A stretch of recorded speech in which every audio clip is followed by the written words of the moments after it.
Si j'ai bien suivi, maintenant vous savez pourquoi il faut faire de la corde à sauter et quelle corde à sauter choisir. Il n'y a plus qu'à apprendre à sauter maintenant. Bonjour à tous et bienvenue sur Calice Phoenix. Aujourd'hui nous allons apprendre à sauter correctement à la corde. Et à la fin je vous dirai ce qu'il ne faut surtout pas faire. Adam, balance le générique. Mais t'es en France, sois efficace. Commence d'abord par masquer que t'es belge. Dès que je suis rentré j'ai écrit BX Vibes. Ok.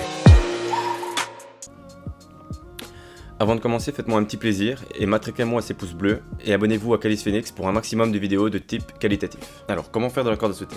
La première étape est simple, c'est on dépose la corde au sol et on commence à sauter sans corde. Ça sert à rien de s'encombrer la tête, l'esprit et la corde.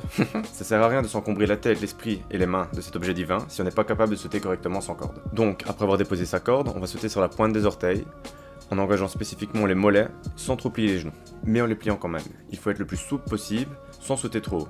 4 à 5 cm suffisent. Quand on est à l'aise avec ça, on peut déjà récupérer sa corde et commencer à sauter de la même manière mais avec la corde à une main, donc en sautant la corde. L'idée c'est d'essayer de sauter sur les tempos des tours de corde, ou de tourner les cordes sur le tempo des sauts, je sais pas trop. Donc c'est vraiment quand vous entendez que la corde touche le sol que vous devez être en l'air. Mais faites attention à ne pas faire des mouvements trop grands. L'idée c'est de travailler uniquement avec les poignets. Faites-le quelques fois avec la corde dans la main droite et quelques fois avec la corde dans la main gauche.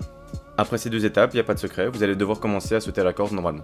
Vous prenez une poignée dans chaque main et c'est parti. Donc je récapitule, on saute sur la pointe des pieds, pas trop haut, les jambes sont légèrement fléchies et on engage uniquement les poignets. Au début, n'hésitez pas à saccader le mouvement pour plus de facilité, donc vous pouvez faire que un saut à la fois par exemple. Donc vous sautez une fois, vous repassez la corde derrière vous et vous recommencez, puis 2 fois, puis 3 fois, puis 4 fois, et ainsi de suite, jusqu'à 1000. Millions. 2 milliards. Voilà. J'allais oublier quelque chose. Durant votre apprentissage, vous allez d'office vous fouetter.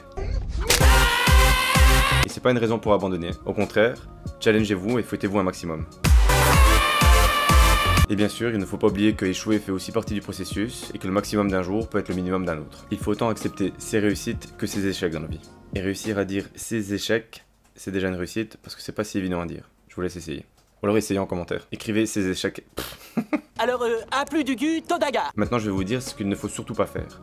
2 sauts pour un seul passage de corde. Vous allez avoir l'impression que c'est bien parce que vous allez plus sauter sans rater, mais ça peut être irrémédiable niveau coordination. Vous pourriez rester coincé dans la matrice et ne jamais savoir sauter correctement. J'espère que je vous ai appris quelque chose. Si vous connaissez quelqu'un qui saute comme ça, n'hésitez pas à lui partager notre vidéo. Et n'oubliez pas que chaque saut compte. Bye bye. Bye bye, j'ai dit.